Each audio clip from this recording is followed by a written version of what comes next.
Hello friends, Hindi audio book में आपका स्वागत है। एज ए मैन थिंकेथ दुनिया भर में सेल्फ हेल्प के क्षेत्र में बहुत ही मशहूर पुस्तक है। अगर हम कहें कि यह पुस्तक स्वयं को समर्थ बनाना या फिर स्वयं को सिद्ध करने के बारे में लिखी गई है तो अतिशयोक्ति नहीं होगी। यह छोटी सी पुस्तक हमें यह बताने के साथ साथ कि हम महान बन सकते हैं, हमें महान बनने में एक टूल की तरह काम करती है। सत्य हमें उन सीमाओं से मुक्त कर सकता है, वह हमारे जीवन को बदल सकता है जिनसे हम घिरे हुए हैं। सत्य तब बहुत ही शक्तिशाली होता है जब इसे साधारण भाषा में आसान तरीके से पेश किया जाता है।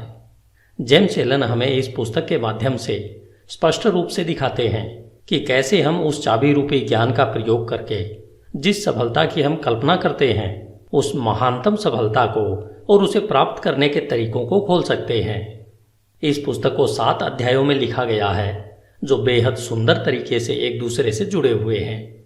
जैसे पहला अध्याय है विचार और चरित्र, दूसरा अध्याय परिस्थितियों पर विचार का प्रभाव व तीसरा अध्याय है शरीर और स्वास्थ्य पर विचार का प्रभाव। इसी तरह से यह लयबद्ध तरीके से आगे बढ़ती है, वह आपको विचार शक्ति का पूरा परिचय करवाती है। यह पुस्तक आपको यह बताती है कि किस तरह हम अपने विचार रूपी यंत्र का प्रयोग कर सकते हैं। जेम्स कहते हैं कि हम वास्तव में वही हैं जो हम सोचते हैं। हमारा चरित्र हमारे विचारों का फल है। आप अपने भाग्य के निर्माता हैं। यह नियम परम सत्य है कि जो खोजेंगे उन्हें मिलेगा, जो दस्तक देंगे उनके लिए दरवाजे खुलेंगे, क्योंकि धैर्य, अभ्यास और निरंतर दृढ़ता के माध्यम से ही आप ज्ञान के मंदिर में दाखिल हो सकते हैं। जेम्स आगे कहते हैं कि आप तब तक परिस्थितियों के द्वारा नियंत्रित रहेंगे जब तक यह सोचते रहेंगे कि हम बाहरी परिस्थितियों से नियंत्रित होने वाले हैं।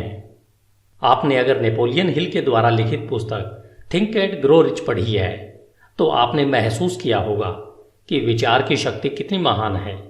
विचार की शक्ति के माध्यम से क्या कुछ नहीं किया जा सकता है। जेम्स के सूत्रों को और अधिक समझने के लिए हमें इस पुस्तक को भी पढ़ना या इसकी ऑडियो बुक सुननी चाहिए। यह पुस्तक मूल रूप से एक कविता मन वह मूल शक्ति है जो हर कार्य को एक सांचे में ढालती है और बनाती है के रूप में शुरू होती है। बौद्ध मतानुसार शुरुआत में दी गई कविता उस पुस्तक का सार होती है। अगर आप उस कविता को समझ लेते हैं तो मान लीजिए आपने उस पुस्तक के सार को समझ लिया है और उसमें दी गई एक ऐसी चाबी को खोज लिया है जो आपकी प्रतिभा, शक्ति और जादू के ताले को खोल सकती है। जेम्स एलन द्वारा लिखित पुस्तक एज ए मैन थिंकेथ का एक उपहार के रूप में आनंद लें। यह छोटी सी पुस्तक अपने आप में एक महान खजाना लिए हुए आपके सामने है। धन्यवाद। HindiAudiobook.com। आपका दिन शुभ हो। Hello friends, Hindi audio book में आपका स्वागत है। आज हम जेम्स एलन के द्वारा लिखित पुस्तक एज ए मैन थिंकेथ सुन रहे हैं। जेम्स एलन का जन्म सन 1864 में इंग्लैंड के लिसेस्टर में हुआ था। उनके पिता का देहांत उनके बचपन में ही हो गया था, जिससे उन पर व उनके परिवार पर मुश्किलों का पहाड़ सा टूट पड़ा था। ऐसी परिस्थितियों में उन्हें मात्र 15 साल की आयु में ही पढ़ाई बीच में ही छोड़नी पड़ी थी। साल 1902 तक आते आते उन्होंने फैसला किया कि अब वे केवल लिखने का ही कार्य करेंगे। इस दौरान उन्होंने अपने लेखन कार्य को कॉन्ट्रैक्टर्स के माध्यम से भी किया। अपनी पहली पुस्तक फ्रॉम पॉवर्टी टू पावर पूरी करने के बाद वे इंफ्राकॉम, जो कि इंग्लैंड का दक्षिणी पश्चिम तट है, वहां पर आकर बस गए थे। जेम्स वहां अपनी मृत्यु पर्यंत साल 1912 तक रहे। जेम्स एलन ने अपने जीवन में 19 बेहद सफल व ज्ञानवर्धक पुस्तकें लिखी हैं। आज आप जिस पुस्तक एज ए मैन थिंकेथ को सुनने जा रहे हैं यह उनकी सर्वश्रेष्ठ पुस्तक मानी जाती है। यह पुस्तक विचार की शक्ति पर एक निबंध नहीं है, बल्कि ध्यान, खोज और अनुभव का बहुआयामी फल है। यह पुस्तक सभी स्त्रियों और पुरुषों को इस सत्य को खोजने में मदद करने की कुंजी है कि वे स्वयं खुद के निर्माता हैं। वे अपने सुख दुख व ज्ञान अज्ञान के मुख्य शिल्पकार उनके खुद के विचार ही होते हैं। इनका निर्माता उनका खुद का मन ही होता है। James Allen, Ilfracombe, England. अध्याय 1 विचार और चरित्र। HindiAudiobook.com। हम वैसे ही हैं जैसा हम अपने मन में सोचते हैं। इस मुहावरे ने केवल हमारे संपूर्ण अस्तित्व को ही नहीं समेटा है, बल्कि यह हमारे संपूर्ण जीवन की हर एक दशा, दिशा और परिस्थितियों पर पूर्ण रूपेण खरा उतरता है। हमारा चरित्र हमारे संपूर्ण विचारों का ही संपूर्ण फल है। हम वास्तव में वही हैं जो हम सोचते हैं। जैसे बिना बीज के एक पौधा नहीं उग सकता, उसी तरह हमारे विचारों में छिपे हुए बीजों के बिना हमारा कोई भी कर्म उत्पन्न नहीं हो सकता। यह सूत्र उन सभी कर्मों पर भी बिना शर्त लागू होता है जिन्हें हम स्वप्रेरित या अपूर्व योजित या फिर जिन्हें सोच समझकर किया जाता है। विचारों का मूल कर्म है और यही हमारे सुख दुख का फल है। अतः हम जो भी फल पाते हैं, चाहे वो मीठे हों या कड़वे, ये सभी हमारे विचारों का ही परिणाम होते हैं। हम आज जो भी हैं वह सब हमारे मन में उत्पन्न होने वाले विचारों के द्वारा रचित और निर्मित हैं। यदि हम अपने मन में अज्ञान से ओत प्रोत बुरे विचारों को पनपने देते हैं और सदा उन्हें ही पालते रहते हैं, तो हम अपनी ओर दुख व दर्द को ही आकर्षित कर रहे हैं और जल्द ही हम दुख से घिरे होंगे, जो हमारे बुरे विचारों का ही परिणाम होगा। इसके विपरीत यदि हमारे मन में हम स्वस्थ और हितकर विचार रखेंगे, तो आनंद और सुख हमारा उसी तरह पीछा करेंगे जैसे धूप में परछाई हमारा पीछा करती है। पुरुष और स्त्री किसी नियम के द्वारा कौशल से रची रचना नहीं है, बल्कि ये तो एक उन्नति है। विचारों का जितना प्रभाव पूर्ण और दृढ़ परलोक में है, उतना ही प्रभाव इस भौतिक जगत में भी है। एक महान और ईश्वरीय चरित्र कोई संयोग से नहीं उत्पन्न होता, बल्कि वह लगातार सही ईश्वरीय विचार सोचने और उनसे लगातार संबंध बनाए रखने से संभव है। इसी प्रक्रिया के द्वारा नीच और पशुवृत्ति वाले मनुष्य लगातार पोषित किए जा रहे हैं, जो दुष्ट व घृणित विचारों का ही परिणाम है। हम खुद के विचारों के द्वारा ही अच्छे या बुरे इंसान बनते हैं। हमेशा हम अपने विचारों की शस्त्रशाला में उन शस्त्रों का संधान करते रहते हैं जिनका प्रयोग हम हमेशा अपने नाश के लिए करते रहते हैं। हम उन उपकरणों को भी बनाते रहते हैं जिनके द्वारा हम अपने जीवन को सुखद, आनंदमय और शांति में बनाते हैं। वह साथ ही साथ समाज को भी इसका लाभ देते हैं। हम सही विचारों के चुनाव से व उनके सच्चे प्रयोग के द्वारा दिव्यता और पूर्णता तक उठ सकते हैं। गलत या बुरे विचारों के प्रयोग के द्वारा हम पशु से भी नीचे स्तर तक गिर सकते हैं। इन दोनों चरम चरित्रों के बीच में ही सभी चरित्र स्तर होते हैं, जिनके निर्माता, कारीगर, पालक व स्वामी हम स्वयं होते हैं। इस युग की सबसे ऊर्जावान, ताकतवर, विश्वास से भरा हुआ दिव्य वचन और दिल को सुख देने वाला आत्मा से संबंधित यह सत्य है कि तुम अपने विचारों के मालिक, चरित्र को ढालने वाले, अपनी परिस्थिति, वातावरण और भाग्य के कारीगर और रचयिता खुद हो। शक्ति, बुद्धि और प्रेम की सत्ता और स्वयं के विचारों के स्वामी तुम खुद हो और तुम्हारे पास ही रूपांतरणकारी व पुनरुत्थान की शक्ति है, जिसके द्वारा तुम खुद को वो बनाते हो जो बनाना चाहते हो। हर परिस्थिति को नियंत्रित करने की चाबी तुम्हारे हाथों में है। तुम अपने हर हाल के स्वामी होते हो, यहां तक कि अपनी सबसे कमजोर और दुराचारी परिस्थिति के मालिक भी तुम खुद ही होते हो। उस समय तुम एक कमजोर और बेकार, मूर्ख घर के मालिक होते हो जो अपने परिवार को गलत ढंग से चला रहा होता है। जब तुम अपनी इस दशा के बारे में सोचते हो और उस सूत्र को जिससे तुम्हारा अस्तित्व है को अपनी पूरी ताकत लगाकर ढूंढते हो, तब तुम एक बुद्धिमान स्वामी के नजरिए से अपनी सभी शक्तियों को बुद्धिमत्ता पूर्वक निर्देशित करते हो और अपने विचारों को एक सुखद, फलदायी रूप देने लगते हो। इसे ही एक बुद्धिमान व जागरूक मालिक कहते हैं, जो अपने विचारों के नियमों को खोजकर अपने जीवन को सही दिशा देता है। इस प्रकार खोज, प्रयोग, आत्मविश्लेषण और अनुभव के द्वारा अपने विचारों के सूत्र खोजकर आप भी एक बेहतरीन मालिक बन सकते हैं। आप जानते हैं कि सोने और हीरे को खोजने के लिए गहन खनन करनी पड़ती है। इसी तरह तुम अपनी आत्मा की खान में गहरा खोदोगे, तभी अपने अस्तित्व से जुड़े हर सत्य जान पाओगे। यदि तुम अपने विचारों को देखो, नियंत्रित करो और उन्हें बदलते हो और दूसरों व अपने जीवन और परिस्थितियों में हो रहे बदलावों के कारण और प्रभावों को महसूस कर, देखकर धैर्यपूर्ण अभ्यास और परख करो। अपने हर अनुभव को, यहाँ तक कि हर दिल के छोटे छोटे बदलावों को भी स्वयं के बारे में आए बदलावों के बारे में जानने के लिए प्रयोग करो, जिससे समझ, बुद्धि और शक्ति जो तुम्हें प्राप्त हो रही है उसे महसूस करो। फिर तुम शायद बिना चूके इस सत्य को सिद्ध कर सकते हो कि तुम अपने चरित्र को बनाने वाले हो, अपने जीवन को सही सांचे में ढालने वाले हो और अपने भाग्य के निर्माता तुम ही हो। इस दिशा में आगे बढ़ते हुए यह नियम परम सत्य है कि जो खोजेंगे उन्हें अवश्य मिलेगा, जो दस्तक देंगे उनके लिए दरवाजे अवश्य खुलेंगे, क्योंकि दृढ़ता, धैर्य और अभ्यास के द्वारा ही तुम ज्ञान के उज्जवल मंदिर में प्रवेश कर सकते हो। धन्यवाद। HindiAudiobook.com। आपका दिन शुभ हो। हिंदी ऑडियो बुक में आपका स्वागत है। अध्याय 2, परिस्थितियों पर विचार का प्रभाव। आप अपने मन को एक बगीचे के समान समझकर या तो उसे बुद्धिमानी से जोत सकते हैं या फिर उसे लापरवाही से अपने आप बढ़ने दे सकते हैं, परंतु उसे चाहे जोता जाए या उसे खाली छोड़ा जाए या उसकी उपेक्षा की जाए, उसमें कुछ न कुछ उगेगा जरूर, या कहें कुछ न कुछ फलीभूत अवश्य होगा। अगर उसमें कोई बीज नहीं बोए जाते तो अनावश्यक व बेकार के खरपतवार के बीज उसमें गिरते रहेंगे और वे उग आएंगे। एक माली अपने बगीचे में अनावश्यक खरपतवार को समय समय पर निकालता रहता है और उसमें वही फल फूल और पेड़ पौधे आदि लगाते हैं जिसकी माली को चाह होती है या कहें आवश्यकता होती है।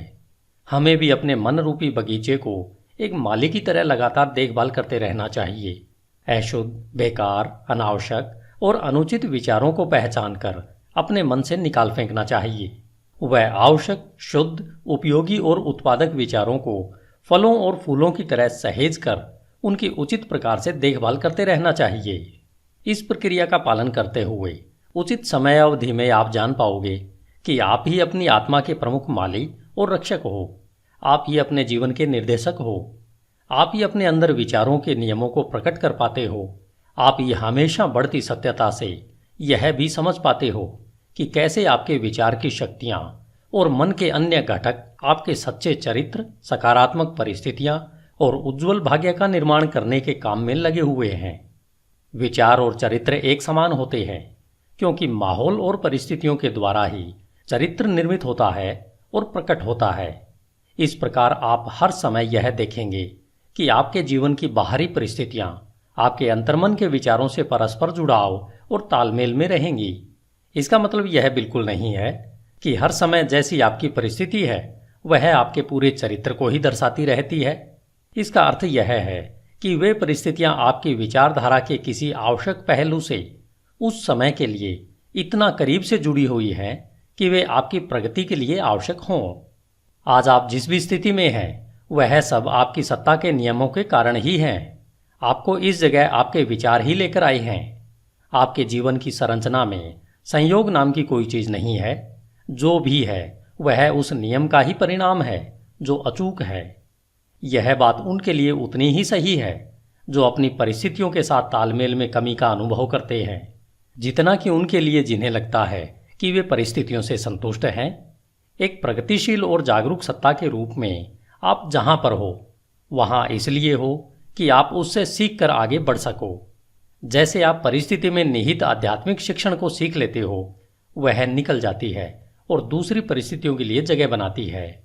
जब तक आप यह विश्वास करते रहोगे कि आप बाहरी परिस्थितियों द्वारा प्रभावित प्राणी हो, तब तक आप परिस्थितियों की मार खाते रहोगे। लेकिन जब आपको यह अनुभव होगा कि आप एक रचनात्मक शक्ति हो और उस छिपी हुई भूमि और बीज जिससे परिस्थितियां पनपती है पर अपना अधिकार जमा सकते हो, तब आप सही मायने में अपने खुद के स्वामी बन जाते हो। आत्म परीक्षण और आत्म संयम का अभ्यास करने वाले सभी लोग यह जानते हैं कि परिस्थितियां विचारों से ही उत्पन्न होती है। उन्होंने यह देखा है कि उनकी परिस्थितियों में फेरबदल उनकी मानसिक स्थिति में फेरबदल से सीधे अनुपात में होता है। यह सही है कि जब आप उत्सुकता से अपने विचारों की कमियों को दूर करने में स्वयं को लगा लेते हो, तब आप बहुत जल्दी प्रगति करते हैं और बहुत सारे परिवर्तनों से जल्दी ही गुजरते हैं। हर विचार रूपी बीज जिसे मन में विचारों के माध्यम से बोया जाता है वह अच्छी उपज ही देगा और देर सवेर किसी न किसी कार्य के रूप में फलता फूलता है। वह उसमें परिस्थिति रूपी फल अवश्य लगते हैं। अच्छे विचार अपने अनुरूप अच्छे फल और बुरे विचार हमेशा बुरा ही फल देते हैं। परिस्थितियों का बाहरी जगत विचार के आंतरिक जगत का निर्माण करता है। किसी इंसान को अच्छाई की चरम सीमा तक ले जाने के लिए प्रिय व अप्रिय बाहरी परिस्थितियों के वे मुख्य घटक हैं। आप अपने बोए की फसल काटने वाले स्वयं होने के नाते कष्ट और आनंद दोनों का ही अनुभव करते हो व उनसे सीखते हो। जिन्हें आप अपने पर हावी होने देते हो, ऐसी आंतरिक इच्छाओं, आकांक्षाओं और विचारों का अनुसरण करते हुए अपने जीवन की बाहरी परिस्थितियों के रूप में उनकी पूर्णता तक पहुंचते हो।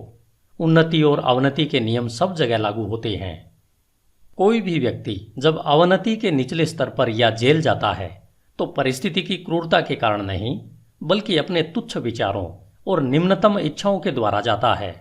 एक सच्चे मन वाला व्यक्ति एकाएक ही किसी बाहरी शक्ति के दबाव में आकर अपराध से नहीं घिर जाता।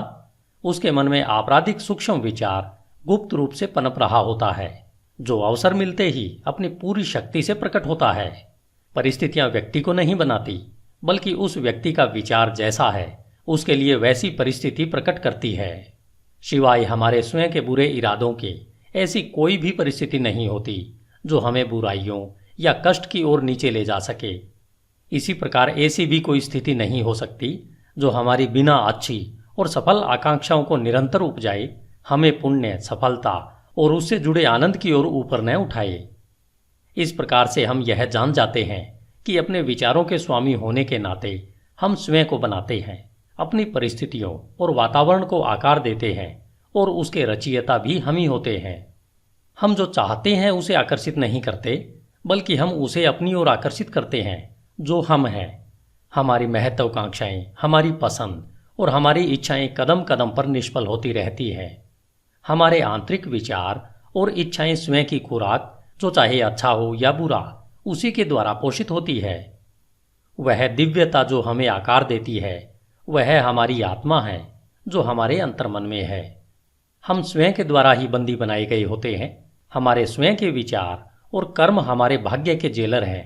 यदि वे तुच्छ हैं तो हमें बंदी बनाते हैं, और अगर वे अच्छे हैं तो हमें मुक्त करते हैं। आपने कभी न कभी यह महसूस अवश्य किया होगा कि हमें वह नहीं मिलता जिसकी हम इच्छा करते हैं या जिसके लिए प्रार्थना करते हैं, लेकिन आपको पता है कि हमें वह मिलता है जो हम सही तरीके से कमाते हैं, क्योंकि हमारी इच्छाएं और प्रार्थनाएं तभी पूर्ण होती हैं जब वे हमारे विचारों और कर्म से तालमेल में होती हैं। इस दृष्टिकोण से देखें तो परिस्थितियों से लड़ने का हमारे जीवन में क्या अर्थ है? इसका सीधा सा अर्थ है कि हम हमेशा बाहरी प्रभावों से लड़ते रहते हैं, वह साथ ही साथ उसके कारणों को अपने मन में पोषित व संरक्षित करते रहते हैं। यह कारण या तो जागरूक बुराई या फिर अजागरूक कमजोरी का रूप धारण कर लेता है, लेकिन चाहे वह जो कुछ भी हो, वह धारण करने वाले के प्रयत्नों को दृढ़ता से रोकता है और किसी हल को खोजने को मजबूर करता है। हम में से ज्यादातर लोग अपनी परिस्थितियों में सुधार लाना चाहते हैं, परंतु स्वयं में बिल्कुल भी सुधार नहीं लाना चाहते, और इसलिए हम बंधन में रहते हैं। यदि हम सच्चे आत्म परीक्षण से मुंह नहीं छिपाएं तो हम कभी भी वह पाने से वंचित नहीं होंगे जो हमारा दिल चाहता है। यह सभी भौतिक विषयों के लिए उतना ही सही है जितना कि दैवी विषयों के लिए। यदि हम केवल संपत्ति प्राप्त करना चाहते हैं तो अपने लक्ष्य को पाने से पहले हमें अपने महान व्यक्तिगत त्याग करने के लिए तैयार होना चाहिए, और हम में से वे सशक्त और शांत जीवन चाहते हैं उनके लिए तो कितना और कुछ करना होगा। कुछ लोग जो गरीबी से बाहर निकलना चाहते हैं, वे हमेशा इस बात के लिए व्याकुल रहते हैं कि उनके आसपास का माहौल और घरेलू सुख सुविधाएं सुधरने चाहिए, लेकिन इन परिस्थितियों को बदलने के लिए किए जाने वाले काम से जी चुराते रहते हैं। वे मानते हैं कि अपने मालिक जहां वे काम करते हैं उसे धोखा देते रहते हैं, क्योंकि उन्हें लगता है कि उन्हें बहुत कम तनख्वाह मिलती है, इसलिए वे जो कर रहे हैं वह सही है। ये लोग इस साधारण से मूलभूत सिद्धांत को नहीं समझ पा रहे हैं जो कि सच्ची समृद्धि का आधार है, और न केवल अपनी गरीब स्थिति से बाहर निकलने के लिए योग्य हैं, बल्कि बुरी परिस्थितियों के बारे में सोच सोचकर उसे वास्तव में अपने जीवन में आकर्षित कर लेते हैं। ऐसे लोग कमजोर, आलसी और हमेशा भ्रमित विचारों में जी रहे होते हैं। कुछ अमीर लोग हैं जो पेटुपन की वजह से लगातार दर्दनाक बीमारियों से ग्रस्त हैं। वे इन बीमारियों से छुटकारा पाने के लिए ढेर सारा पैसा खर्च तो करना चाहते हैं, परंतु ज्यादा खाने की आदत को बदलने के लिए तैयार नहीं है। वे ज्यादातर चटपटे और मजेदार खाने की अपनी इच्छा को हमेशा संतुष्ट करना चाहते हैं और अच्छा स्वास्थ्य भी चाहते हैं। ऐसे लोग अच्छे स्वास्थ्य के लिए अयोग्य हैं क्योंकि उन्होंने स्वस्थ जीवन के पहले सिद्धांत को अभी तक नहीं सीखा है। कुछ मालिक हैं जो गलत रास्ते से धन कमाकर अमीर और ज़्यादा अमीर होना चाहते हैं, जिसके लिए वे चालाकी से सही वेतन न देकर ज़्यादा काम करवाना चाहते हैं। ऐसे मालिक समृद्धि के बिल्कुल योग्य नहीं है। जब इनका प्रतिष्ठा और समृद्धि दोनों ही मामलों में दिवाला निकल जाता है, तब ये लोग परिस्थितियों को दोष देते रहते हैं, लेकिन वे यह नहीं जानना चाहते कि अपनी इस परिस्थिति के वे ही पटकथा लेखक हैं। ये 3 उदाहरण मात्र इस सत्य को बताने के लिए कहे गए हैं कि लोग अपनी परिस्थितियों को बिना जाने निरंतर उन विचारों और इच्छाओं को प्रोत्साहित कर रहे हैं जो उन अच्छे फल से संभवतः तालमेल नहीं खाते हैं जो वे चाहते हैं। वे ऐसा करते हुए अच्छे फल को निरंतर निष्फल कर रहे हैं। ऐसे किस्से कई गुना बढ़ सकते हैं और निरंतर चल सकते हैं, लेकिन इसकी आवश्यकता नहीं है। यदि हम दृढ़ निश्चय कर लें कि हम अपने मन और जीवन में विचार के नियम के क्रम को खोजेंगे, और जब तक ऐसा नहीं होगा तब तक केवल बाहरी तथ्य तर्क के लिए पर्याप्त नहीं हो सकता। परिस्थितियां फिर भी इतनी जटिल है, विचार इतना गहराई से बैठा है और व्यक्ति व्यक्ति में प्रसन्नता की अवस्था इतनी भिन्न है कि हमारी समस्त आत्मदशा, जो हमें पता है, केवल जीवन के बाहरी पहलू के तहत किसी के द्वारा आंकी नहीं जा सकती है। कोई व्यक्ति किन्हीं कार्यों में ईमानदार हो सकता है परंतु अभावग्रस्त है, जबकि दूसरा व्यक्ति कई कार्यों में बेईमान हो सकता है फिर भी खूब संपत्ति हासिल करता है। और इसका अधिकतर मतलब निकाला जाता है कि कोई व्यक्ति इसलिए असफल होता है क्योंकि वह ईमानदार है और दूसरा व्यक्ति इसलिए सफल है कि वह बेईमान है। और यह सतही निर्णय के फलस्वरूप होता है, जो यह मान लेता है कि बेईमान व्यक्ति लगभग पूरी तरह से भ्रष्ट है और ईमानदार व्यक्ति लगभग पूरी तरह से पुण्यात्मा है। गहन ज्ञान और विस्तृत अनुभव के आधार पर यह निर्णय गलत माना जाता है। बेईमान व्यक्ति में भी कुछ ऐसे प्रशंसनीय गुण हो सकते हैं जो दूसरों में नहीं है, और ईमानदार व्यक्ति में कुछ ऐसे दुर्गुण हो सकते हैं, चाहे सूक्ष्म ही क्यों न हो, जो दूसरों में नहीं होते हैं। ईमानदार व्यक्ति अच्छे विचारों और कर्मों के कारण अच्छा फल पाते हैं, परंतु अपने दुर्गुणों के कारण कष्ट का भी अनुभव करते हैं। बेईमान व्यक्ति उसी तरह से कष्ट या हर्ष का अनुभव करता है। मानव अहम को यह मानना अच्छा लगता है कि व्यक्ति अपने सद्गुणों के कारण कष्ट में होता है, परंतु जब तक हम अपने मन से हर रोगी, कटु और अशुद्ध विचार को निकाल नहीं फेंकते हैं और अपनी आत्मा से हर अस्वस्थ दाग को साफ नहीं कर देते हैं, तब तक हम उस स्थिति में नहीं हो सकते हैं जहां हम यह जान पाएं और घोषित कर पाएं कि हमारा कष्ट हमारे बुरे विचारों के कारण है, न कि हमारे अच्छे गुणों के फलस्वरूप है। उस परम पूर्णता के पथ पर पहुंचने से बहुत पहले हमें अपने जीवन और मन में कार्यशील उस महान नियम का पता चल जाएगा जो पूर्णतः न्याय संगत है, जो बुरे के बदले अच्छा या अच्छे के बदले बुरा नहीं देगा। जब हमें ऐसा ज्ञान होता है तब हम यह जान पाते हैं अपने पूर्ण के अज्ञान और अंधेपन को देखते हुए कि हमारा जीवन अभी और सदा से ही न्याय संगत रहा है।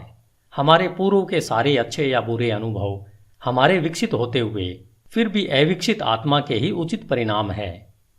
अच्छे विचार और कर्म कभी भी बुरे परिणाम नहीं दे सकते, और इसके विपरीत भी इतना ही सही है कि बुरे विचार और कर्म कभी अच्छे सुखद परिणाम नहीं दे सकते। हम प्रकृति जगत में इस नियम को भलीभांति जानते हैं और समझते हैं। वह इसके अनुसार काम भी करते हैं कि आम के बीज से आम का पेड़ ही उगेगा और बबूल के बीज से केवल बबूल का पेड़ ही उगेगा और वैसे ही फल देगा। लेकिन कुछ ही इसे मानसिक व नैतिक जगत में समझते हैं, जबकि हमारे विचारों के मामले में भी यही नियम लागू होता है। वहां भी यह उतना ही सहज व अटल है। इसे न समझने पर हमें परेशानी उठानी पड़ती है, और तब ये नियम हमारी इच्छाओं के अनुरूप सहयोग नहीं देते हैं। कष्ट व पीड़ा गलत दिशा में लगाए गए गलत विचारों का प्रभाव है। यह एक संकेत है कि हमारा अपने आप से, अपने अस्तित्व के नियम से तालमेल नहीं रहा है। कष्ट का एकमात्र और उच्चतम कार्य है शुद्धि करना। वह सब जो बेकार और अशुद्ध है उसे जला देना। वे जो शुद्ध हैं उनके लिए कष्ट खत्म हो जाते हैं। एक बार जब सोने से मैल हट जाता है तो उसे जलाते रहने का कोई मतलब नहीं होता है। और इसी तरह से पूर्ण रूपेण शुद्ध व साक्षात्कारी पुरुष कष्ट में नहीं रहता। वह परिस्थितियां जिनका हम कष्ट से सामना करते रहते हैं वे हमारी मानसिक विसंगतियों का परिणाम है। वे परिस्थितियां जिनका हम कृपा व आनंद से सामना करते हैं, वे हमारी मानसिक संगति का नतीजा है। कृपा, आनंद, मानसिक पवित्रता ही भौतिक संपत्ति की अधिकता का माप नहीं है, और यह भी नहीं कि बुरे विचार ही एकमात्र कष्ट, क्लेश और दुख ही भौतिक संपत्ति की कमी का परिमाप है। कुछ लोग दुखी और अमीर होते हैं, कुछ लोग धन्य और अमीर भी होते हैं। पवित्रता और अमीरी तभी जुड़ते हैं जब धन को सही और विवेक से कमाया और इस्तेमाल किया जाता है।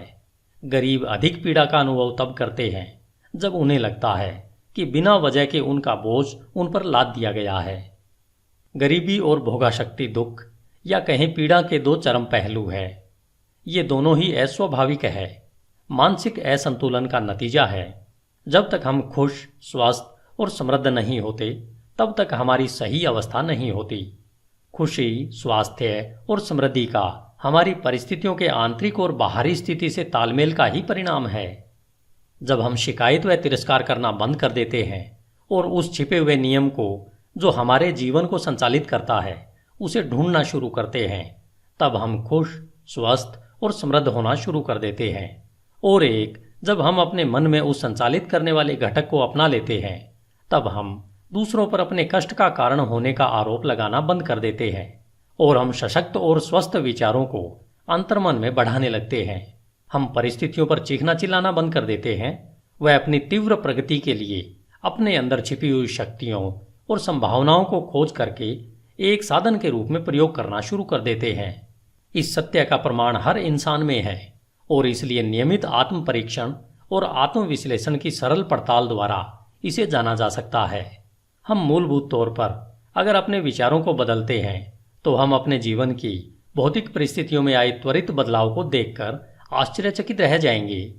कभी कभी हमें लगता है कि हम अपने विचारों को गुप्त रख सकते हैं, परंतु ऐसा नहीं है। वे जल्दी ही आदत में बदल जाते हैं और आदत परिस्थितियों का रूप ले लेती है।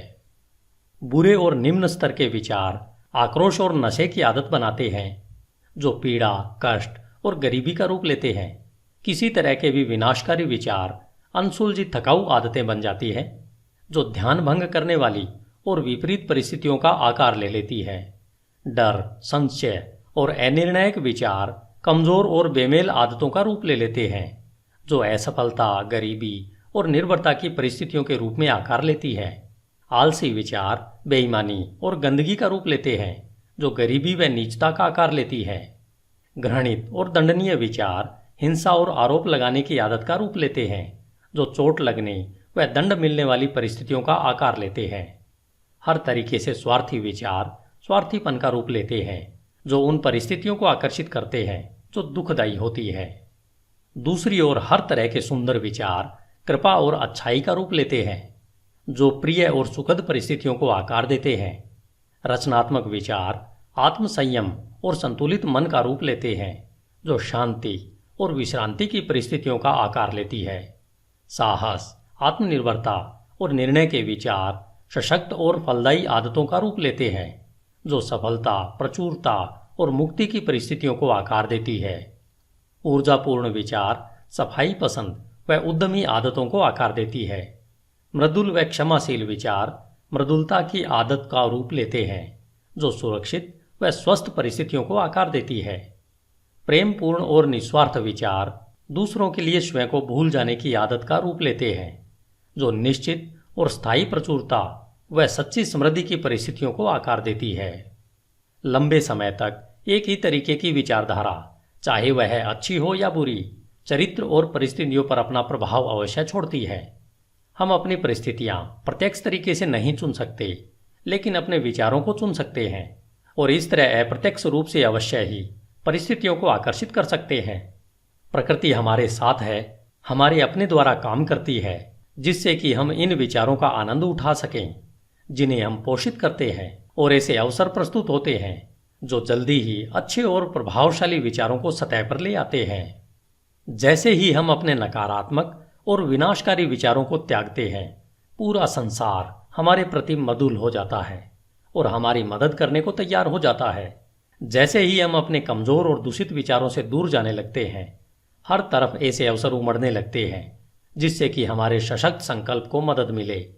जैसे ही हम अच्छे विचारों को बढ़ावा देते हैं तो कोई भी दुर्भाग्य हमें शर्म और कष्ट से नहीं घेरता है। संसार हमारा बहुरूपदर्शी कैलिडोस्कोप है और हर क्षण जिन विभिन्न रंगों को प्रस्तुत करता है वे हमारे सतत उभरते विचारों के अद्भुत चित्र हैं। धन्यवाद। HindiAudiobook.com। आपका दिन शुभ हो। Hello friends, Hindi audio book में आपका स्वागत है। अध्याय 3, शरीर और स्वास्थ्य पर विचार का प्रभाव। As a man thinketh, written by James Allen. हमारा शरीर हमारे मन के आदेशों का अक्षरशः पालन हमेशा एक सेवक की तरह करता है। यह मन के हर क्रियाकलापों का पालन करता है, चाहे फिर वे सोच विचार कर चुने गए हों या स्वतः प्रकट हुए हों। मन के दूषित, नकारात्मक व बुरे विचारों के कारण हमारा शरीर बीमार पड़ जाता है, जिससे हम पतन की ओर अग्रसर होते हैं। और अगर हमारे मन में खुश, सुंदर, स्वस्थ और सकारात्मक विचार हैं तो इनकी आज्ञा पर हमारा शरीर सुंदर, सफल और यौवन से भरपूर सुसज्जित हो जाता है। रोग और स्वास्थ्य की भी परिस्थितियों की तरह हमारे विचारों में जड़ें होती है। रोगग्रस्त विचार अपने लिए आपके शरीर को बीमार बना लेंगे। समय समय पर हुई रिसर्च में यह पाया गया है कि डर के विचार व्यक्ति को उतनी ही जल्दी मार डालते हैं जितनी जल्दी एक बंदूक की बुलेट। वे लाखों लोगों को निरंतर इसी तरह धीरे धीरे मार रहे हैं। जो लोग किसी जानी पहचानी या अनजान बीमारी के डर में रहते हैं, बीमारी उन्हें देर सवेर अपनी पकड़ में ले ही लेती है।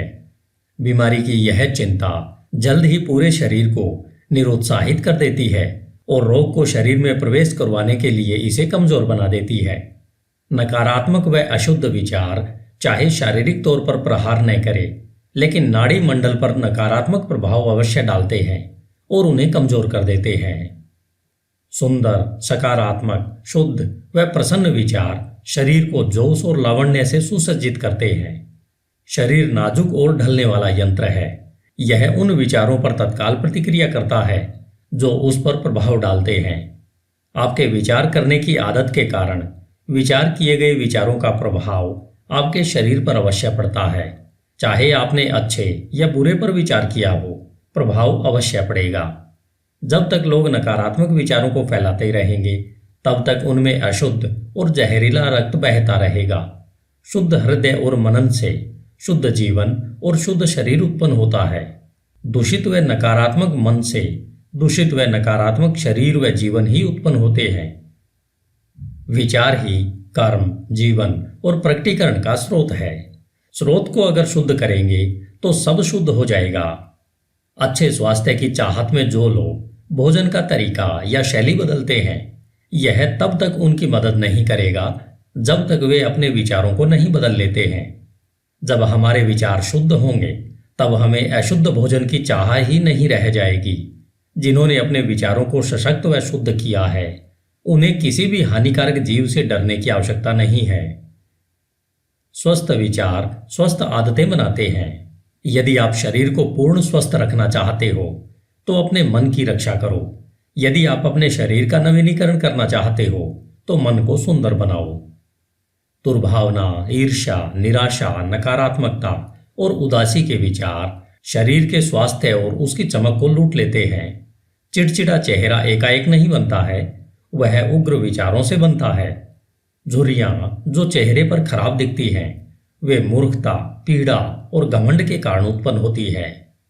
आप अवश्य ही किसी न किसी ऐसे बूढ़े चेहरे को जानते होंगे जो तेजस्वी और एक छोटे बच्चे की तरह मुस्कुराहट के साथ चमक से भरा हुआ होगा।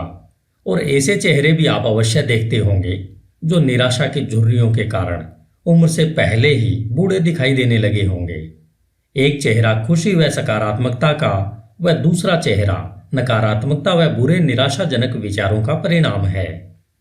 एक सशक्त शरीर, चमकीला, खुश और शांत चेहरा तब तक ही रह सकता है जब तक आप अपने मन में हर्ष, सद्भावना और शांत विचारों को आने की खुली छूट देते हो। बुजुर्ग लोगों के चेहरों पर सहानुभूति की झुर्रियां होती है जो सशक्त और शुद्ध विचारों से बनती है, लेकिन बहुत सी नकारात्मक भावनाओं द्वारा भी बनती है। इनमें हम तब तक फर्क नहीं कर सकते जब तक उनके विचारों को न जान लें। जिन्होंने धर्मसंगत जीवन जिया है उनका जीवन एक अस्त होते सूर्य की तरह शांतिपूर्ण, स्तब्ध और मृदुल हो चुका होता है। हाल ही में मैंने एक दार्शनिक को उनकी मृत्युशैया पर देखा। वो उम्र के अलावा बूढ़े नहीं थे। उनकी मृत्यु उतनी ही मीठी और शांतिपूर्ण थी जितना उनका जीवन था। शारीरिक बीमारियों को दूर भगाने के लिए खुश दिल विचारों से अच्छा कोई डॉक्टर नहीं है। दुख और शोक की काली परछाई को हटाने के लिए सद्भावना जैसी तसल्ली देने वाली कोई चीज नहीं हो सकती। सदा दूसरों के बारे में बुरा सोचना, द्वेष रखना, शक करना और ईर्ष्या के विचार रखना ऐसा ही है जैसा स्वनिर्मित जेल में रहना। परंतु सबके बारे में अच्छा सोचना, सबके साथ खुश रहना, धैर्य के साथ यह सीखना कि उनमें केवल अच्छाई ही देखना, ऐसे निस्वार्थ विचार स्वर्ग की ओर ले जाते हैं। दिन प्रतिदिन हर प्राणी के प्रति शांति के विचार रखना आप में अद्भुत शांति लाएंगे। धन्यवाद। HindiAudiobook.com। आपका दिन शुभ हो। As a man thinketh, written by James Allen. अध्याय 4, विचार और उद्देश्य। HindiAudiobook.com। जब तक कोई भी विचार उद्देश्य के साथ नहीं जोड़ा जाता तब तक कोई भी प्रतिभा पूर्ण उपलब्धि नहीं बनती। बहुत से लोग अपने उच्चतम विचार जीवन के सागर में दिशाहीन गति से बहने देते हैं। जीवन में विचारों की दिशाहीनता बहुत बुरी होती है। अगर जो लोग विपत्ति और विनाश से दूर रहना चाहते हैं तो उनको इस प्रकार बहने से स्वयं को रोकना होगा। जिनके जीवन में कोई मुख्य उद्देश्य नहीं होता वे बहुत ही जल्दी तुच्छ चिंताओं, डर, परेशानियों और अपने प्रति दया रखने के भाव से ग्रस्त हो जाते हैं और ये सभी कमजोरी के लक्षण होते हैं। ये ठीक वैसे ही असफलता, अप्रसन्नता और कमी की ओर ले जाते हैं जैसे सोच समझकर आयोजित किए गए अपराध होते हैं, क्योंकि कमजोरी शक्ति विकसित करने के ब्रह्मांड में टिक नहीं सकती। हमें एक न्यायसंगत उद्देश्य के बारे में विचार करना चाहिए। वह उसे यथार्थ बनाने के लिए कार्यशील होना चाहिए। हमें अपने उद्देश्य को विचारों के केंद्र में रखना चाहिए। उद्देश्य बनाते समय हमारी प्रकृति कैसी है उसके अनुसार वह आध्यात्मिक या फिर भौतिक लक्ष्य का रूप ले सकता है। परंतु वह जो भी हो, हमें उस उद्देश्य पर दृढ़ता से अपनी विचार शक्ति को केंद्रित करना चाहिए। हमें इस उद्देश्य को अपना उच्चतम कर्तव्य बनाकर उसकी प्रगति के लिए स्वयं को समर्पित कर देना चाहिए। वह अपने विचारों को क्षणिक रुचियों, चाहतों और कल्पनाओं के पीछे नहीं भागने देना चाहिए। यह आत्मसंयम का राजसी मार्ग है और विचार की सच्ची एकाग्रता है। यदि हम बार बार अपने उद्देश्य को पाने में असफल हो रहे हैं तो यह तब तक होता रहता है जब तक हम अपनी कमजोरी से ऊपर नहीं उठ पाते हैं और इससे हम चरित्र के सामर्थ्य को प्राप्त करते हैं। वह सच्ची सफलता का मापदंड होता है। वह यह भविष्य के सामर्थ्य और विजय की नई शुरुआत होती है। जिनका कोई महान उद्देश्य नहीं होता है उन्हें अपने विचारों को कर्तव्य के अचूक प्रदर्शन पर केंद्रित करना चाहिए, फिर चाहे उनका कार्य कितना ही छोटा क्यों न दिख रहा हो। केवल इसी तरीके से विचारों को एकत्रित करके केंद्रित किया जा सकता है। वह संकल्प और ऊर्जा को विकसित किया जा सकता है। इसे सिद्ध करने के बाद ऐसा कोई भी लक्ष्य नहीं रह जाता है जिसे प्राप्त नहीं किया जा सकता हो। कमजोर आत्मा अपनी कमजोरी को जानते हुए और इस सत्य में विश्वास रखते हुए कि सामर्थ्य प्रयत्न और अभ्यास द्वारा विकसित की जा सकती है, वह तुरंत ही प्रयत्नशील हो जाती है और प्रयत्नों द्वारा सदा विकसित होती रहती है और अंत में दिव्य रूप में सशक्त हो जाती है। जैसे शारीरिक तौर पर कमजोर लोग सतर्क और धैर्यपूर्ण प्रशिक्षण द्वारा अपने आप को सशक्त बना सकते हैं, वैसे ही कमजोर विचार वाले लोग सही सोच का अभ्यास करके अपने आप को सशक्त बना सकते हैं। दिशाहीनता व कमजोरी को दूर करके किसी भी उद्देश्य के साथ सोचना उन सशक्त लोगों की श्रेणी में पहुंचना है जो कि सफलता प्राप्ति के लिए एक मार्ग के रूप में पहचानते हैं और जो सब परिस्थितियों को अपने अनुकूल बनाते हैं और जिनके विचार सशक्त हैं, वे बिना किसी डर से कोशिश करते हैं और कुशलता से उसे प्राप्त करते हैं। अपने लक्ष्य निर्धारण के बाद हमें मानसिक तौर पर उसको प्राप्त करने का एक सीधा मार्ग बिना दाएं बाएं देखे तैयार करना चाहिए। अपने अंदर छुपे हुए संशय व डर को शक्ति से निकाल फेंकना चाहिए। ये वे विच्छेदक तत्व हैं जो प्रयत्न की सीधी रेखा को तोड़कर उसे तिरछा, अप्रभावी व बेकार बना देते हैं। संशय और डर के भाव के विचारों से कभी कुछ भला नहीं हो सकता है। वे हरदम असफलता की ओर ले जाते हैं। उद्देश्य, ऊर्जा, करने की शक्ति और सभी सशक्त विचार तब रुक जाते हैं जब मन में संशय और डर के विचार घुस जाते हैं। कुछ करने की इच्छा इस ज्ञान से उभरती है कि हम कुछ कर सकते हैं। संशय और भय ज्ञान के सबसे बड़े शत्रु हैं और वह लोग जो उसे बढ़ावा देते हैं उन्हें मारते नहीं बल्कि वे हर कदम पर निष्फल होते रहते हैं। जिन्होंने संशय और भय पर विजय पा ली है उन्होंने असफलता को जीत लिया है। उनका हर विचार सामर्थ्य से जुड़ा हुआ है और सभी परेशानियों का साहस के साथ सामना कर उन्हें बुद्धिमानी से वश में किया जा सकता है। उनके उद्देश्य वातावरण के हिसाब से बोए जाते हैं और वे ऐसे फल फूल देते हैं जो समय से पहले नहीं गिर जाते हैं। बिना किसी भय के उद्देश्य से जुड़ा हुआ विचार रचनात्मक शक्ति बन जाता है। वे जो यह जानते हैं वे तैयार हैं भटकते विचारों और उतरते चढ़ते संवेदनाओं की गठरी से ज़्यादा कुछ उच्चतम और सशक्त बनने के लिए जो यह करते हैं। अपने विचारों को अपने उद्देश्य के साथ जोड़ते हैं।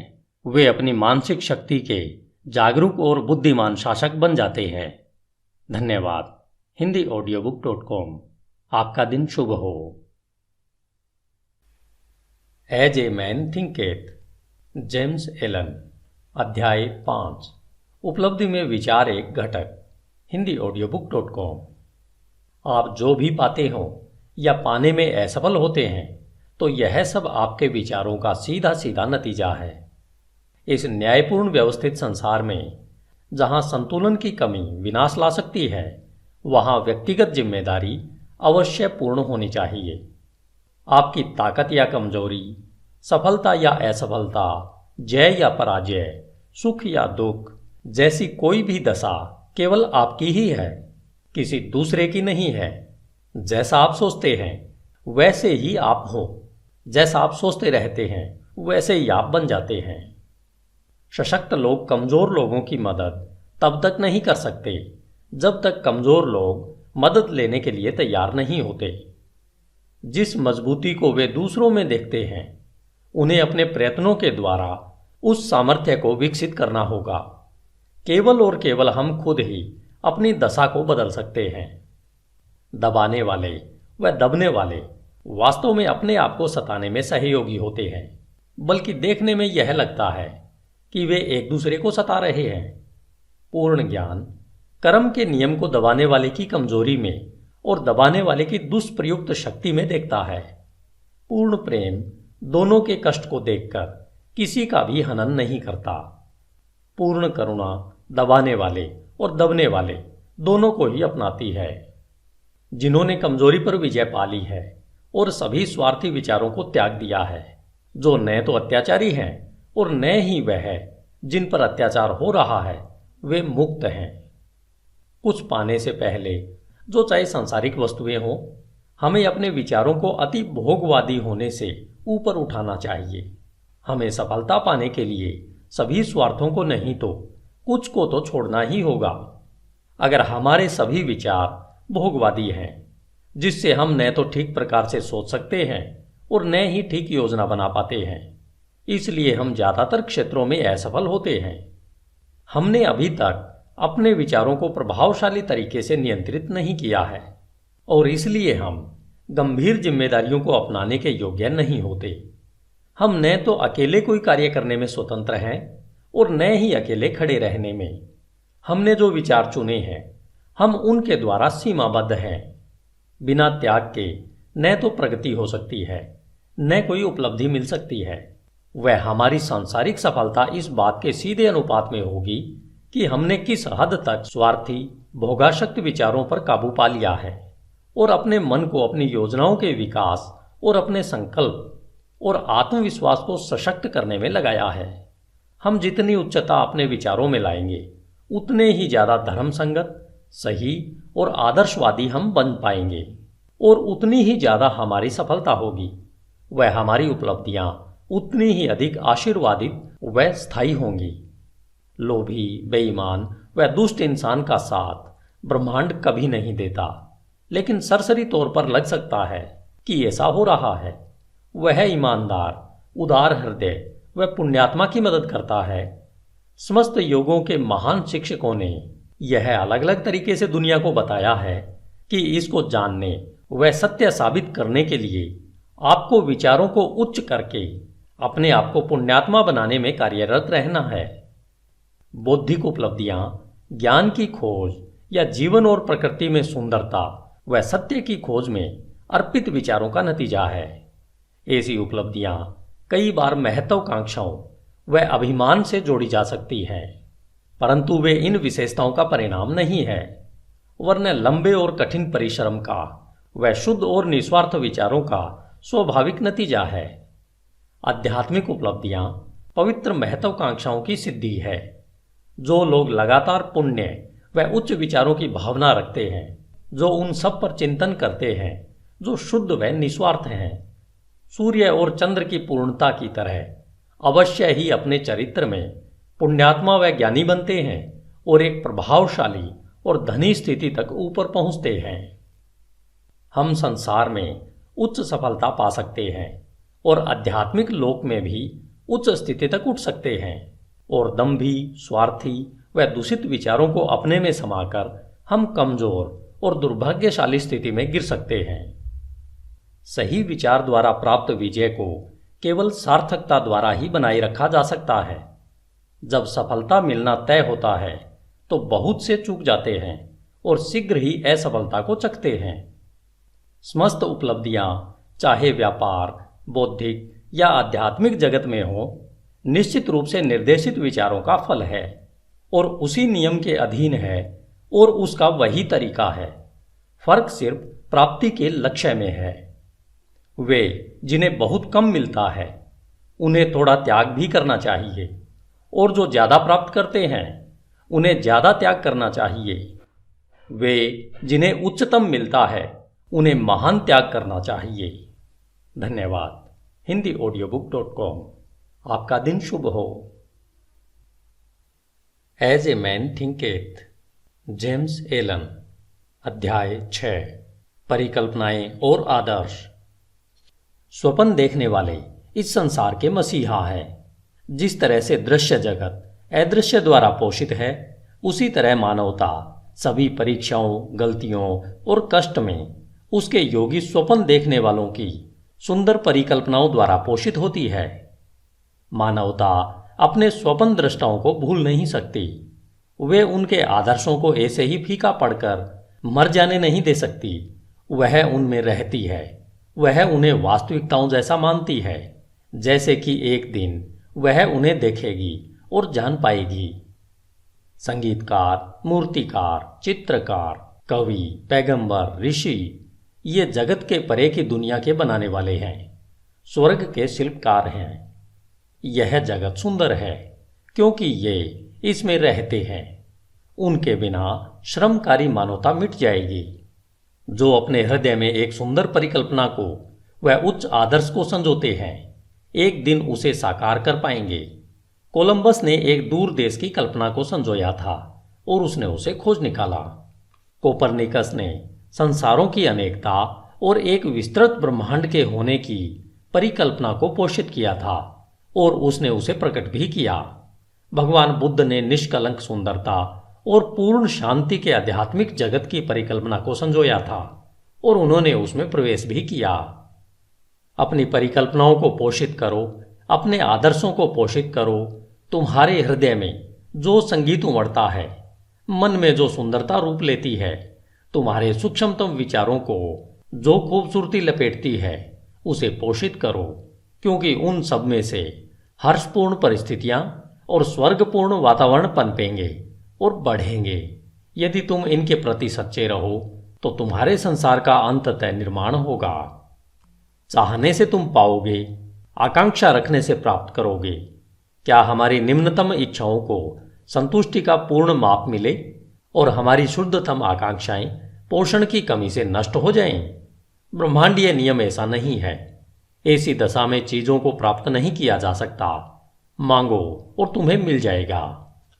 उच्च स्वप्न देखो और जैसे तुम स्वप्न देखोगे तुम वैसे बन जाओगे। तुम्हारी परिकल्पना उसका वचन है जो तुम एक दिन बन जाओगे। तुम्हारे आदर्श उसकी भविष्यवाणी है जिसे तुम अंत में पर्दा उठाकर देख सकोगे। मानव उपलब्धियां सबसे पहले और लंबे समय तक एक स्वप्न थी। ओक का वृक्ष मंजू फल में छिपा होता है, चिड़िया अंडे में पलती है और आत्मा की उच्चतम परिकल्पना में जागृत देवदूत चलते हैं। स्वप्न वास्तविकता के बीज हैं। तुम्हारी परिस्थितियां हो सकता है प्रतिकूल हो, परंतु वे ऐसा लंबे समय तक नहीं रहेंगी। यदि तुम एक आदर्श को मन में रखकर उसे पाने के लिए जी जान लगा दो, बाहर शांत खड़े रहकर तुम अंतर में यात्रा नहीं कर सकते। एक युवती है और एक युवक है। दोनों ही गरीबी और काम के बोझ तले दबे हुए हैं। लंबे समय तक अस्वस्थ वातावरण वाली वर्कशॉप में बंद, अशिक्षित और सभी प्रकार की शिष्टताओं से कोसों दूर। परंतु दोनों ही बेहतर जिंदगी के सपने देखते हैं और वे बुद्धि, कृपा, शिष्टता और सुंदरता की कल्पना करते हैं। वे मानसिक तौर पर एक आदर्श जीवन परिस्थिति की कल्पना करते हैं, एक विस्तृत स्वतंत्रता की परिकल्पना करते हैं और एक बड़ी आकांक्षा उन पर हावी हो जाती है।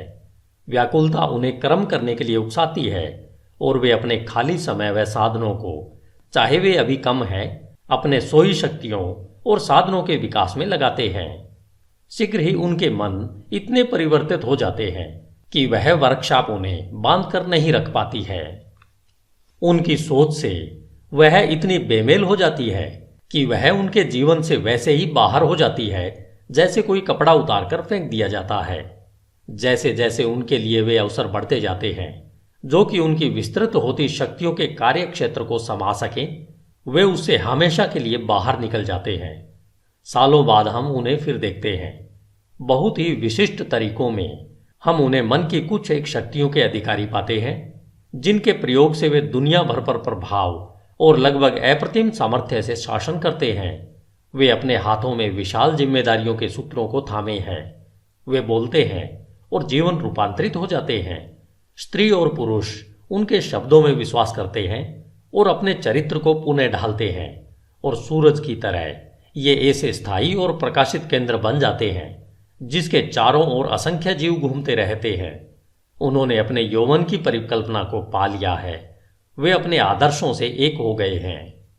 और तुम भी नौजवान पाठक अपने हृदय की परिकल्पना को पाओगे, व्यर्थ इच्छा को नहीं, चाहे वह ओछी हो या सुंदर या फिर दोनों का मिश्रण, क्योंकि तुम सदा उसकी ओर खींचे जाओगे जिससे तुम गुप्त रूप से सबसे ज्यादा प्यार करते हो। तुम्हारे हाथों में तुम्हारे अपने विचारों का फल मिलेगा। तुमने जो कमाया है वह तुम पाओगे, न ज्यादा न उससे कम। तुम्हारे वर्तमान का वातावरण चाहे कैसा भी क्यों न हो, तुम्हारे विचारों, तुम्हारी परिकल्पना, तुम्हारे आदर्श द्वारा तुम या तो गिरोगे, वैसे ही रहोगे, या फिर उठोगे। तुम अपने नियंत्रित इच्छाओं जितना छोटे बन जाओगे या तुम अपनी प्रबल अभिलाषाओं जैसे महान बन जाओगे। स्टैंटन क्रिगहम डेविस के सुंदर शब्दों में, तुम बही खाते संभाल रहे हो और तुम अभी उन दरवाजों से बाहर निकलते हो जो इतने समय से तुम्हें लगता था कि तुम्हारे आदर्शों के लिए रुकावट थे, और अपने आप को श्रोताओं के सामने पाते हो। पेन अभी भी तुम्हारे कान पर अटका है, उंगलियों पर शाही के धब्बे हैं, और तभी उसी क्षण में तुम्हारे अंतर में प्रेरणा की वर्षा होने लगती है। तुम बकरियों को चरा रहे होते हो और शहर में घूमते हुए पहुंच जाते हो, फटे मुंह देहाती की तरह, और आत्मा के निर्भय मार्गदर्शन में तुम एक गुरु के आश्रम में पहुंच जाते हो। और एक समय के बाद वे कहते हैं, तुम्हें सिखाने के लिए मेरे पास और कुछ नहीं है। अब तुम स्वयं गुरु बन गए हो, जो थोड़े समय पहले तक बकरियां चराते हुए महान कार्यों के घटने के स्वप्न देखा करता था। बेपरवाह, अज्ञानी और आलसी केवल चीजों के लिए प्रत्यक्ष प्रभाव को देखते हुए, न कि स्वयं चीजों को, भाग्य, किस्मत और संयोग के बारे में बात करते हैं। किसी को धनवान बनता देखकर कहते हैं, कितना भाग्यशाली है। किसी को सुप्रसिद्ध विद्वान बनता देख वे आश्चर्य से कहते हैं, उस पर कितनी कृपा दृष्टि है। और किसी साधु प्रवृत्ति वाले व्यक्ति और उसका अन्य लोगों पर प्रभाव पड़ते देखकर वे टिप्पणी करते हैं, देखो किस्मत कैसे हर कदम पर उसका साथ दे रही है। वे उन परीक्षाओं, असफलताओं और संघर्ष को नहीं देखते जो इन स्त्री पुरुषों ने अनुभव पाने के लिए सहर्ष स्वीकारा है।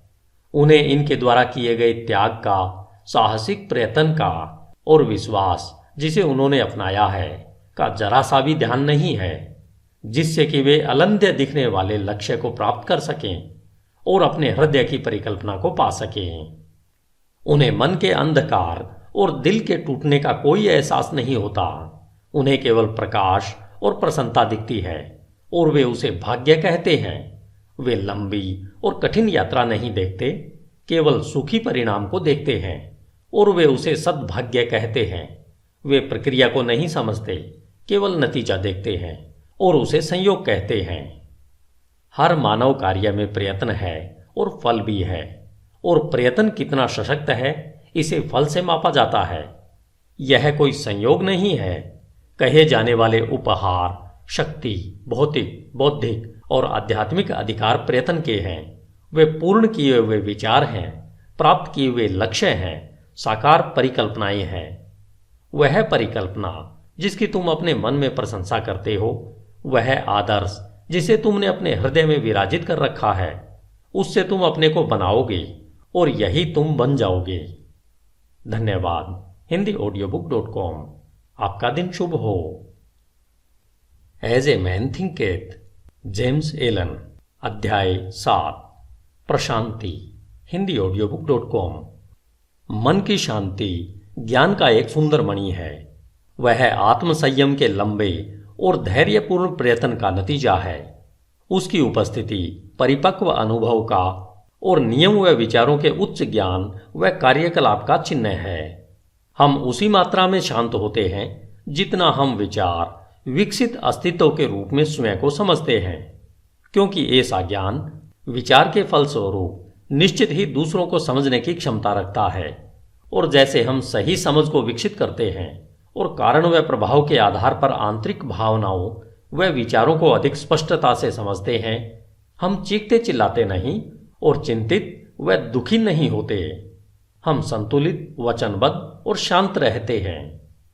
वे लोग जो शांत हैं, जिन्होंने स्वयं को नियंत्रित करना सीखा है, जानते हैं कि स्वयं को दूसरों के माफिक कैसे बनाया जाए, और ये दूसरे बदले में शांत लोगों की आध्यात्मिक सामर्थ्य का सम्मान करते हैं और यह सोचते हैं कि उससे सीख सकते हैं और उस पर भरोसा कर सकते हैं। जितने अधिक प्रशांत हम बन जाते हैं, उतनी अधिक हमारी सफलता, हमारा प्रभाव व अच्छाई के लिए हमारा सामर्थ्य होता है। उदाहरण के लिए, साधारण सी बिक्री करने वाले लोग भी जैसे जैसे अपने आत्मनियंत्रण और समभाव को बढ़ा देंगे, उनकी व्यावसायिक प्रचुरता बढ़ती जाएगी, क्योंकि लोग ऐसे लोगों के साथ ही काम करना पसंद करेंगे जिनका व्यवहार अच्छा व स्थिर है।